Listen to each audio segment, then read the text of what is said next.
Library and information science paper 2 15 जून 2025 रोजी set परीक्षा झालेली आहे आणि त्या सेट परीक्षेतील ABC प्रमाणे सेट असतात, ABCD प्रमाणे. त्यामध्ये सेट C हा आपण या ठिकाणी टेंटेटिव्ह आन्सर की या ठिकाणी आपण पाहत आहोत. तर या प्रश्नपत्रिकेत एकूण 100 प्रश्न बहुपर्यायी प्रश्न दिलेले आहेत पहा. तर प्रत्येक प्रश्नाला 2 गुण आहेत आणि सर्व प्रश्न कंपल्सरी आहेत, सर्व प्रश्न सोडवायचे आहेत. मी डॉक्टर सुधीर नगरकर आपल्याला टेंटेटिव्ह आन्सर की या ठिकाणी देत आहे. तर प्रश्नपत्रिका 2 म्हणजे लायब्ररी अँड इन्फॉर्मेशन सायन्सची प्रश्नपत्रिका 2 मधील सेट C आपण या ठिकाणी पाहणार आहोत. तर चला, प्रश्न क्रमांक 1, शास्त्रीय व्यवस्थापन सिद्धांताचे जनक कोण? Who is the father of scientific management? तर या ठिकाणी A पर्याय दिलेला आहे फ्रेडरिक W. टेलर 1856 ते 1915, हेनरी फेऑल 1841 ते 1925, C. चेस्टर बर्नार्ड 1886 ते 1961, D. रॉबर्ट ओवन 1771 ते 1858. या प्रश्नामध्ये ABCD हे 4 पर्याय दिलेले आहेत. मात्र या 4 पर्यायांपैकी A ऑप्शन जो आहे फ्रेडरिक W. टेलर जे 1856 ते 1915, तर यांना वैज्ञानिक व्यवस्थापनाचा जनक, फादर ऑफ सायंटिफिक मॅनेजमेंट असं म्हटलं जातं. त्यामुळं याचं करेक्ट उत्तर आहे फ्रेडरिक W. टेलर. कारण फ्रेडरिक W. टेलर, W म्हणजे काय तर विन्सलॉ, फ्रेडरिक विन्सलॉ टेलर यांनी कामगारांची कार्यक्षमता वाढवण्यासाठी टाईम स्टडी, मोशन स्टडी आणि स्टँडर्डायझेशन ऑफ वर्क यासारख्या संकल्पना त्यांनी दिलेल्या आहेत. आणि त्यांनी the principles of scientific management 1911 हे पुस्तक लिहिलेलं आहे. तर या पुस्तकामधील त्यांचे जे संशोधन आहे, तर त्या संशोधनाचे उद्दिष्ट प्रत्येक कामाची वैज्ञानिक पद्धतीने मोजणी करून त्यातील कार्यक्षम मार्ग शोधणे हे आहे. तर त्यामध्ये एक उदाहरण दिलेलं आहे की एखाद्या कामात किती वेळ लागतो, किती हालचाली होतात हे अभ्यासून काम सोपे व कार्यक्षम बनवणे हे त्यांनी साध्य केलेला आहे. त्यामुळं हा जो प्रश्न आहे पहिला, शास्त्रीय व्यवस्थापन सिद्धांताचे जनक कोण, तर याचं फ्रेडरिक W. टेलर 1856 ते 1915 हे याचं करेक्ट उत्तर आहे. आता हेनरी फेऑल 1841 ते 1925 हे उत्तर चुकीचं आहे. कारण father of administrative theory, Henri Fayol हे फादर ऑफ ॲडमिनिस्ट्रेटिव्ह थिअरी या सिद्धांताचे जनक आहेत. त्यामुळं त्यांनी 14 मूलभूत तत्वे दिलेले आहेत, मांडलेले आहेत हेनरी फेऑल यांनी. मात्र या ठिकाणी फ्रेडरिक W. टेलर हे शास्त्रीय व्यवस्थापनाचे सिद्धांताचे जनक म्हणून ओळखले जातात. त्यानंतर चेस्टर बर्नार्ड 1886 ते 1961 हे सुद्धा उत्तर चुकीचे आहे. कारण प्रेरणा व संवादावर आधारित व्यवस्थापन तत्त्वज्ञ म्हणून चेस्टर बर्नार्ड यांची ओळख आहे आणि त्यांनी the functions of the executive हे प्रसिद्ध पुस्तक लिहिलेले आहे. पण शास्त्रीय व्यवस्थापनाचे जनक हे फ्रेडरिक W. टेलर हेच आहेत. त्याचबरोबर रॉबर्ट ओवन 1771 ते 1858 हे सुद्धा उत्तर चुकीचे आहे. कारण औद्योगिक क्रांतीतील मानवी कल्याणाचे पुरस्कर्ते म्हणून रॉबर्ट ओवन यांना ओळखले जाते. त्यामुळं रॉबर्ट ओवन हे सुद्धा उत्तर चुकीचे आहे. त्यामुळं Frederick W Taylor, father of scientific management, A हा पर्याय या ठिकाणी बरोबर दिलेला आहे. पहा प्रश्न क्रमांक 2, टिंबटिंब हे मानव संसाधन आहे. त्यामध्ये विक्रेते, बी पुनरावलोकन, त्यालाच रिव्ह्यूज असे म्हटलं जातं, सी नियतकालिकातील लेख, जर्नल आर्टिकल्स, आणि डी प्रबंध. हे 4 ऑप्शन या ठिकाणी दिलेले आहेत. हा प्रश्न अतिशय सोपा दिलेला आहे. पहा कारण या प्रश्नामध्ये ह्युमन सोर्स आर डॅश. तर या ठिकाणी ह्युमन सोर्स म्हणजे काय ते आपण पहिल्यांदा पाहिलं पाहिजे की ह्युमन सोर्स म्हणजे थेट व्यक्ती ज्या. Question number 2, human source are dash. Human source are dash म्हणजे टिंबटिंब हे मानव संसाधन आहे. या ठिकाणी ए पर्याय दिलेला आहे. पहा वेंडर्स विक्रेते, बी रिव्ह्यूज पुनरावलोकने, सी जर्नल आर्टिकल्स नियतकालिकातील लेख, आणि डी थेसिस प्रबंध. आता खालीलपैकी ABCD पर्यायापैकी टिंबटिंब हे मानव संसाधन आहे. आता अतिशय सोपा प्रश्न या ठिकाणी दिलेला आहे. पण आपणाला ह्युमन सोर्स म्हणजे काय ते आपल्याला माहीत असणं आवश्यक आहे. ह्युमन सोर्स म्हणजे थेट व्यक्ती ज्या माहितीचा स्रोत असतात. म्हणजे जो व्यक्ती माहितीचा स्रोत असू शकतो म्हणजे ते स्वतःच्या अनुभवातून, ज्ञानातून किंवा निरीक्षणातून माहिती पुरवतात, म्हणजे त्यालाच ह्युमन सोर्स असं म्हटलं जातं. आता व्यक्तीमध्ये वेंडर्स हे व्यक्तीमध्ये येतात.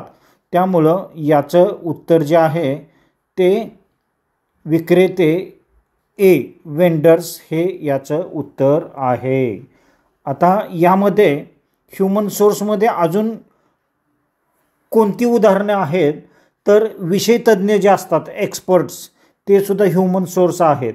त्यानंतर आय विटनेस साक्षीदार असतात, संशोधक स्वतः असतात, त्याबरोबर मुलाखती देणारा, इंटरव्ह्यू देणारा, त्यानंतर डिस्कशन करणारे जे लोक असतात, तर हे सगळे ह्युमन सोर्समध्ये येतात.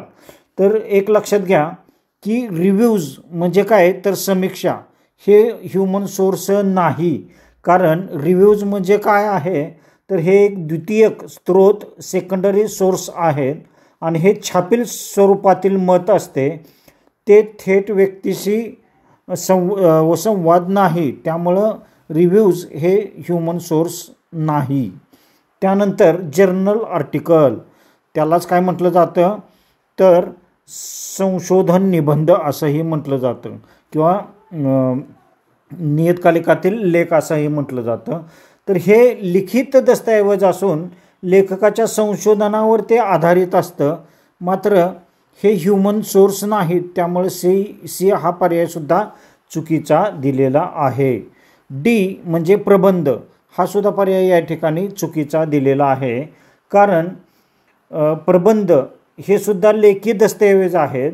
जरी त्यामागचा एखादा संशोधकाचा विचार असेल किंवा एखाद्या रिसर्चरने ते संशोधन केलेले असेल, मात्र हे लेखी दस्तऐवज असल्यामुळं प्रबंध हे उत्तर या ठिकाणी चुकीचं दिलेलं आहे. वेंडर विक्रेते हे ए हा पर्याय या ठिकाणी बरोबर दिलेला आहे.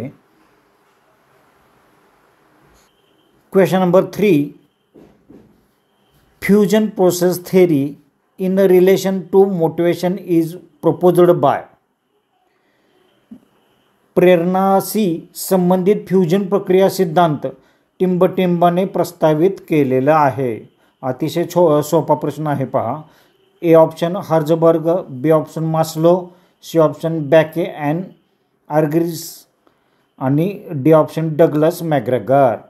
तर या पर्यायापैकी कोणता योग्य पर्याय आहे तर ए ऑप्शन जो दिलेला आहे पहा हर्जबर्ग हे ऑप्शन चुकीचं आहे, कारण त्यांनी 2 फॅक्टर थेरी मांडलेली आहे. हर्जबर्ग यांनी 2 फॅक्टर थेरी मांडलेली आहे. तर मास्लो यांनी हायरार्की ऑफ नीड्स थेरी मांडलेली आहे.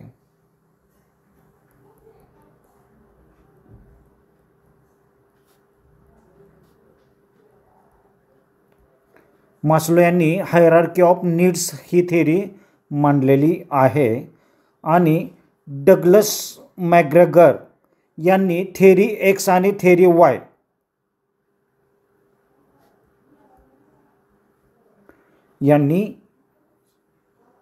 डग्लस मॅकग्रेगर यांनी थेरी एक्स आणि एक्स वाय ही मांडलेली आहे. मात्र फ्युजन प्रोसेस थेरी ही बॅके आणि ॲग्रीस यांची प्रेरणा संबंधित यांचा सिद्धांत आहे. त्यामुळं सी हे उत्तर या ठिकाणी बरोबर दिलेलं आहे. तर हा सिद्धांत जो आहे बॅके आणि क्रिस ॲग्रीस यांनी मांडला आहे. या सिद्धांतानुसार संघटनेतील उद्दिष्टे आणि कर्मचाऱ्याच्या वैयक्तिक गरजा यांचा विलय म्हणजे फ्युजन होणे आवश्यक आहे. आणि यामध्ये जर कर्मचाऱ्यांच्या वैयक्तिक उद्दिष्टांची पूर्तता संस्थेमध्ये होत असेल तर तो प्रेरित राहतो आणि संस्थेच्या उद्दिष्टांनाही योगदान देतो. म्हणजे संस्था आणि कर्मचारी यांच्यातील उद्दिष्टांचा समन्वय हा प्रेरणा टिकवून ठेवण्यासाठी अत्यंत महत्त्वाचा आहे. त्यामुळं बॅके आणि ॲग्रीस हे यांनी फ्युजन प्रोसेस थेरी मांडलेली आहे. त्यामुळे याचं उत्तर जे आहे सी हा पर्याय या ठिकाणी बरोबर आहे. पहा क्वेश्चन नंबर 4. कोणत्या अंतर्गत कारणांमुळे ग्रंथालय साधनांचा ऱ्हास होतो असा प्रश्न दिलेला आहे. पहा ABCD ऑप्शन आहेत. ए कातडी, बी धूळ, सी जैविक घटक आणि डी नैसर्गिक आपत्ती. तर प्रश्न पुन्हा एकदा समजून घ्यायचा आहे. कोणत्या अंतर्गत कारणामुळे ग्रंथालय साधनांचा ऱ्हास होतो. हे पहा विद्यार्थी मित्र हो, की या ठिकाणी प्रश्न आपण 2 वेळा वाचायचा. म्हणजे काय तर इंटरनल कॉजेस, कोणत्या अंतर्गत कारणामुळे ग्रंथालय साधनांचा ऱ्हास होतो. आता अंतर्गत हा शब्द अतिशय महत्त्वाचा आहे, कारण या ठिकाणी धूळ, जैविक घटक, नैसर्गिक आपत्ती ही बाह्य कारण आहेत. आणि अंतर्गत कारण म्हणजे काय तर लेदर, कातडी हे याचं करेक्ट उत्तर आहे.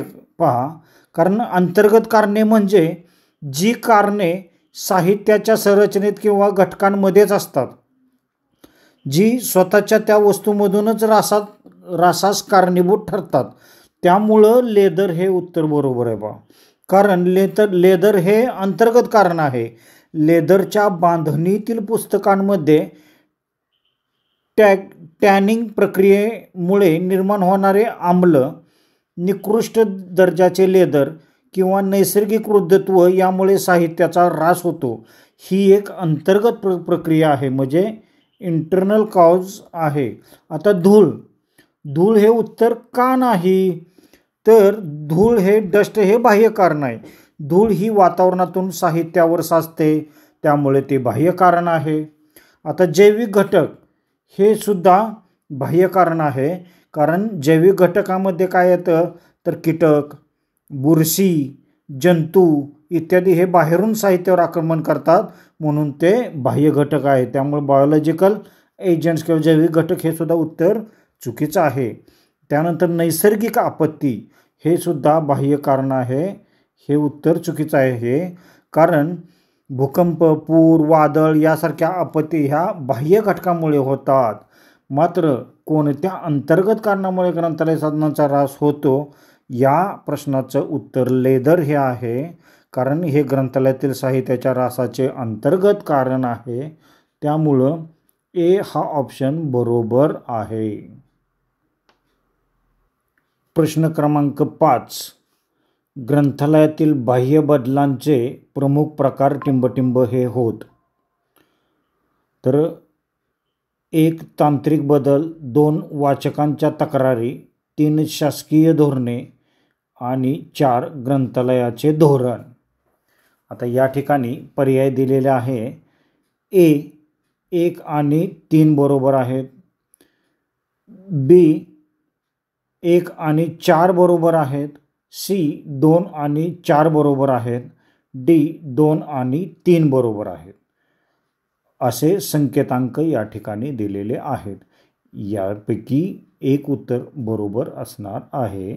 आता कोणतं? या प्रश्नाचं करेक्ट आन्सर जे आहे ते 1 आणि 3 हे बरोबर आहेत. आता ए हा पर्याय या ठिकाणी बरोबर दिलेला आहे, 1 आणि 3. आता याचं स्पष्टीकरण जर पाहता, ग्रंथालयातील मुख्य बाह्य बदलांमध्ये खालील गोष्टींचा समावेश होतो. तर त्याच्यामध्ये तांत्रिक बदल, टेक्नॉलॉजिकल चेंजेस, म्हणजे हे बाह्य वातावरणातील बदल असून तंत्रज्ञानातील प्रगतीमुळे ग्रंथालयाच्या सेवा आणि व्यवस्थापनामध्ये मोठा बदल होतो. म्हणजे 1 हे उत्तर या ठिकाणी बरोबर आहे. त्यानंतर 2 आकडा जो दिलेला आहे, वापरकर्त्यांच्या तक्रारी. आता तक्रारी या ग्रंथालयाच्या अंतर्गत व्यवस्थापनाशी संबंधित असतात, त्यामुळं हे उत्तर चुकीचं आहे. आता शासकीय धोरणं किंवा गव्हर्नमेंट पॉलिसी जी असतात, तर ही धोरणे बाह्य घटकांद्वारे ठरवली जातात आणि ग्रंथालयांवर त्याचा थेट परिणाम होतो. त्यामुळे शासकीय धोरणे हे सुद्धा उत्तर बरोबर आहे. आता ग्रंथालय धोरणे ही ग्रंथालयाच्या अंतर्गत प्रशासकीय गोष्टी आहेत, त्यामुळं हे सुद्धा उत्तर चुकीचं आहे. त्यामुळं या 5 नंबरच्या प्रश्नाचं उत्तर जे आहे ए हा ऑप्शन या ठिकाणी करेक्ट आहे. प्रश्न क्रमांक 6, अलिखित मानवी संसाधनात कोणत्या गोष्टी समाविष्ट होतात? म्हणजे non documentary human sources include which? तर इथं इन्फॉर्मेशन गेटकीपर, सल्लागार, वेबसाईट्स, सहयोगी असं या ठिकाणी पर्याय दिलेले आहेत. आणि 1, 2, 3, 4 मध्ये संकेतांक खाली दिलेले आहेत. 1, 2, 3 बरोबर आहेत का? 2, 3, 4 बरोबर आहेत का? 1, 3, 4 बरोबर आहेत का? 1, 2, 4 बरोबर आहे. तर आता आपण याचं करेक्ट उत्तर पाहूया. या प्रश्नाचं उत्तर आहे, अलिखित मानवी संसाधन कोणत्या गोष्टी समाविष्ट होतात? तर इन्फॉर्मेशन गेटकीपर समाविष्ट होतं, सल्लागार समाविष्ट होतं, वेबसाईट होत नाही आणि सहयोगी किंवा कोलॅबोरेटर्स हे सहभागी होतात. तर या प्रश्नाचं उत्तर आहे 1, 2 आणि 4 हे बरोबर आहेत. कारण ज्या वेळेला अलिखित मानवी स्रोत म्हणजे असे माहितीचा स्रोत जे लिखित किंवा नोंदवलेले नसतात, परंतु मानवी अनुभव, संवाद आणि ज्ञानावर आधारित असतात. आता इन्फॉर्मेशन गेटकीपर्समध्ये संस्थेमधील माहितीचा प्रवेश नियंत्रित करणाऱ्या ज्या व्यक्ती असतात त्यांना इन्फॉर्मेशन गेटकीपर्स असं म्हटलं जातं. त्यामध्ये ॲडवायझर्स, सल्लागार जे अनुभवावरून माहिती देणारे तज्ज्ञ असतात. पण म्हणजे सल्लागार हे सुद्धा मानवी संसाधनामध्ये समाविष्ट आहेत. मात्र वेबसाईट यामध्ये नोंदवलेली माहिती असते, त्यामुळे त्यात दस्तऐवजी स्रोत फक्त असतात. मात्र मानवी संसाधनात याचा समाविष्ट होऊ शकत नाही. आणि कोलॅबोरेटर्स किंवा सहयोगी किंवा सहकारी, त्यांना जे एकत्र काम करणाऱ्या व्यक्ती ज्या अनौपचारिकरित्या माहितीची देवाणघेवाण करतात, तर त्या कोलॅबोरेटर्स यांचा समावेश होतो. त्यामुळं डी 1, 2, 4 हे उत्तर बरोबर आहे. क्वेश्चन नंबर 7, मेकर्स स्पेसच्या जागेत विद्यार्थी टिंबटिंब या कारणांसाठी सहभागी होतात. म्हणजे maker spaces is an areas where student join in for. तर ऑर्गनाईज करण्यासाठी किंवा आयोजन करण्यासाठी, 2 आकडा नाविन्यपूर्ण उपक्रमासाठी, 3 आकडा खेळण्यासाठी आणि 4 आकडा सर्वसामान्य अभ्यासासाठी. म्हणजे ऑर्गनाईज, इनोव्हेट, प्ले आणि जनरल स्टडी. आता इथं 1, 2, 4 बरोबर आहेत, 1, 2, 3 बरोबर आहेत, 2, 3, 4 बरोबर आहेत आणि 1, 3, 4 बरोबर आहेत असे ऑप्शन या ठिकाणी दिलेले आहेत. हे पहा, मेकर स्पेसच्या जागेत विद्यार्थी टिंबटिंब या कारणासाठी सहभागी होतात. तर आयोजन करण्यासाठी सहभागी होतात, हे उत्तर बरोबर आहे. नाविन्यपूर्ण उपक्रमासाठी सहभागी होतात, हे पण बरोबर आहे. खेळण्यासाठी म्हणजे सर्जनशील खेळण्यासाठी एकत्र सहभागी होतात, हे पण बरोबर आहे. मात्र सर्वसामान्य जनरल स्टडी असतो तो करण्यासाठी एकत्र होतात, हे उत्तर चुकीचं आहे. त्यामुळं ए हा ऑप्शन बरोबर आहे. या प्रश्नाचं ए हे उत्तर आहे. ॲक्च्युली मेकर स्पेस म्हणजे काय, तर एक सहकार्यात्मक प्रयोगशाळा जिथे विद्यार्थी तयारी, सर्जनशीलता, प्रयोग आणि सहकार्य यातून शिकतात. त्यामुळं आयोजन किंवा ऑर्गनाईज, प्रकल्पांचे नियोजन किंवा साधनांची व्यवस्था करणं म्हणजे काय, तर ऑर्गनाईज करणं. आता इनोव्हेट किंवा नाविन्य, तर नवीन कल्पना किंवा उपकरणांची निर्मिती या ठिकाणी केली जाते. आता प्ले किंवा खेळ जो आहे, तर शिकण्याच्या प्रक्रियेत सर्जनशील खेळांचा समावेश असतो. या अर्थी या ठिकाणी खेळ हा शब्द वापरलेला आहे. त्यामुळं हे पहिले तिन्ही पण बरोबर आहेत. आणि चौथा जो आहे जनरल स्टडी, कारण मेकर स्पेस पारंपरिक अभ्यासासाठी नसते, तर हे जनरल स्टडीसाठी नसते. त्यामुळं 1, 2 आणि 4, 1, 2 आणि 3 ए हो उत्तर ह्याचं चुकीचं आहे. पहा, तर 1, 2 आणि 1, 2, 3 1, 2, 3 हे उत्तर याचं बरोबर आहे. आणि जनरल स्टडी हे याचं उत्तर चुकीचं आहे. त्यामुळे कन्फ्यूज होऊ नका.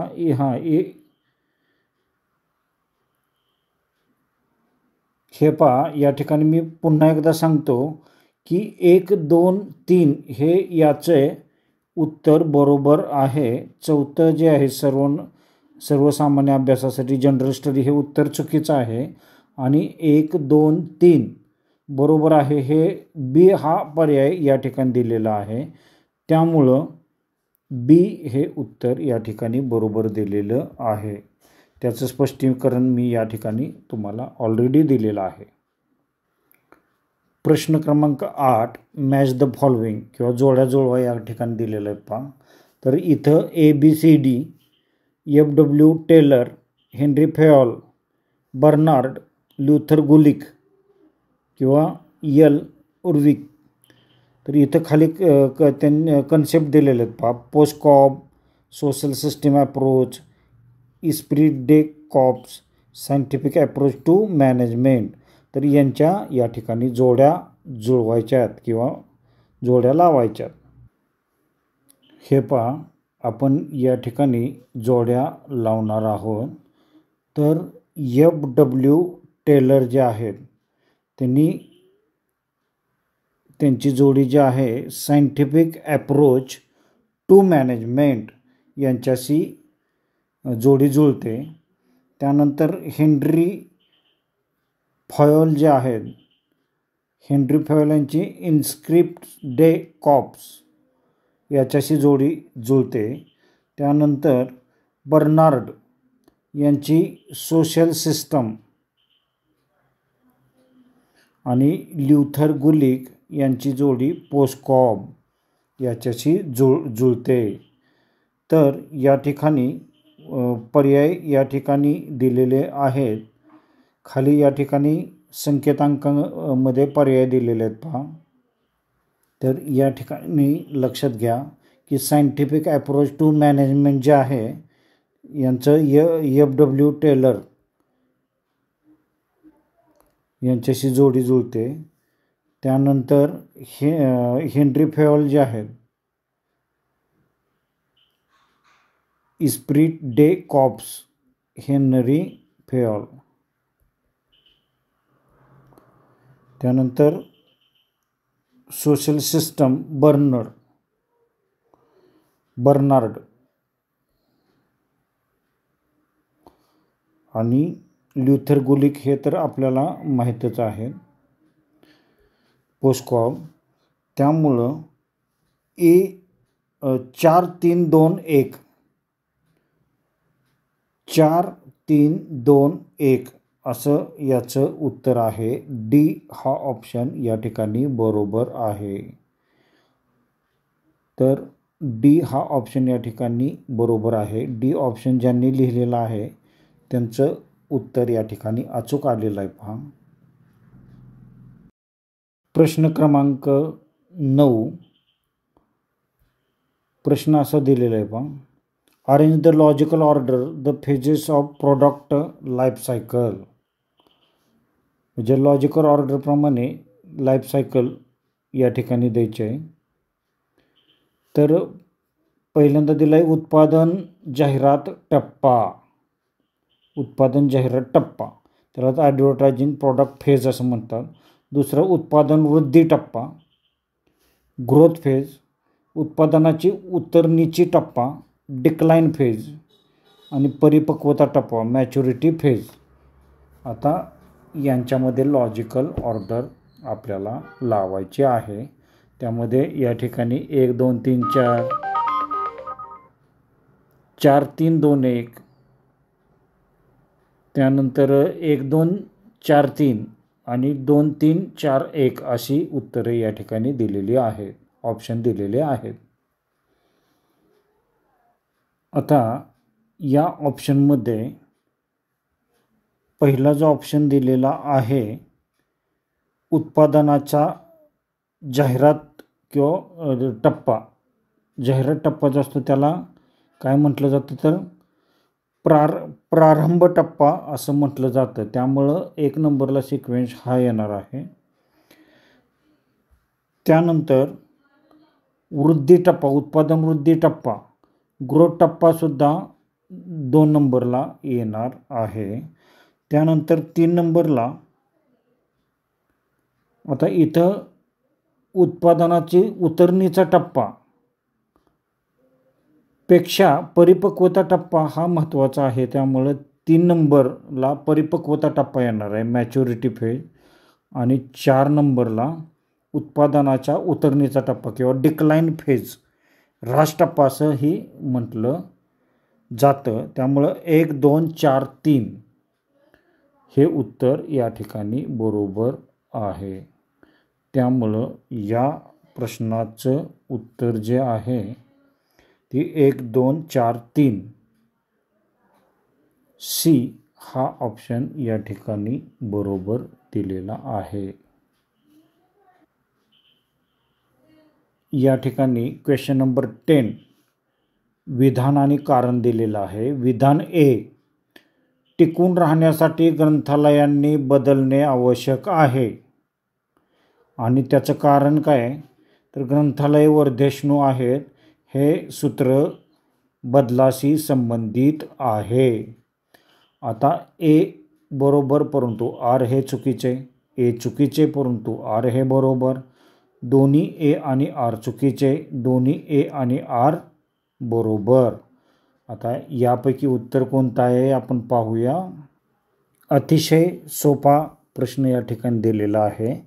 कारण टिकून राहण्यासाठी ग्रंथालयांनी बदलणे आवश्यक आहे, तर बरोबर आहे. कारण तंत्रज्ञानातील बदल, माहितीच्या नव्या स्वरूपांमुळे व वापरकर्त्यांच्या गरजा बदलत असल्यामुळे ग्रंथालयाने स्वतः सतत बदल घडवून आणणे आवश्यक आहे. त्यामुळं टिकून राहण्यासाठी ग्रंथालयांनी बदलणे आवश्यक आहे हे विधान जे आहे ते बरोबर आहे. पहा आता आर जे दिलेलं आहे की ग्रंथालय वर्धिष्णू आहे हे सूत्र बदलाशी संबंधित आहे, तर अगदी हे सुद्धा बरोबर आहे, कारण डॉक्टर S.R. रंगनाथन यांचे 5वे ग्रंथालयशास्त्राचा जो नियम आहे त्याचा अर्थ असा की ग्रंथालय संग्रह सेवा सुविधा यामध्ये सातत्याने वाढ व बदल होणे आवश्यक आहे आणि होत असतो. त्यामुळं कारणसुद्धा या ठिकाणी बरोबर आहे आणि both A and R are true किंवा दोन्ही A आणि R बरोबर आहेत. D हे याचं उत्तर जे आहे ते बरोबर या ठिकाणी आहे. Question number 11. ISCII मध्ये कोड केलेल्या वर्णांना प्रत्येक अक्षरासाठी टिंबटिंब बीट आवश्यक आहेत. म्हणजे character enclosed in ISCII needs dash dash bits for each character. आता ISCII म्हणजे काय? ISCII म्हणजे Indian script code for information interchange, म्हणजे भारतीय भाषांसाठी बनवलेली अक्षरांची कोडिंग प्रणाली आहे. ही प्रणाली प्रत्येक अक्षरासाठी 8 बिट्स म्हणजे 1 बाईट वापरते. किती? 8 बिट्स म्हणजे 1 बाईट वापरते. आणि ASCII-प्रमाणेच पहिले 128 कोड सामान्य इंग्रजीसाठी वापरले जातात, पण उर्वरित 128 कोड हे भारतीय भाषांसाठी वापरले जातात. त्यामुळं या प्रश्नाचं उत्तर आहे 8B हा ऑप्शन या ठिकाणी करेक्ट ऑप्शन या ठिकाणी दिलेला आहे. पहा,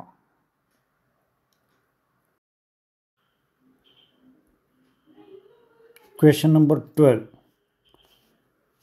expressing the algorithm is a pictorial form is called dash. सचित्र स्वरूपात अल्गोरिदम व्यक्त करण्याला टिंबटिंब असे म्हणतात. ऑप्शन या ठिकाणी फ्लोचार्ट, प्रोग्रॅम, आकृती आणि समांतरभुज चौकोन असा या ठिकाणी ऑप्शन दिलेले आहेत.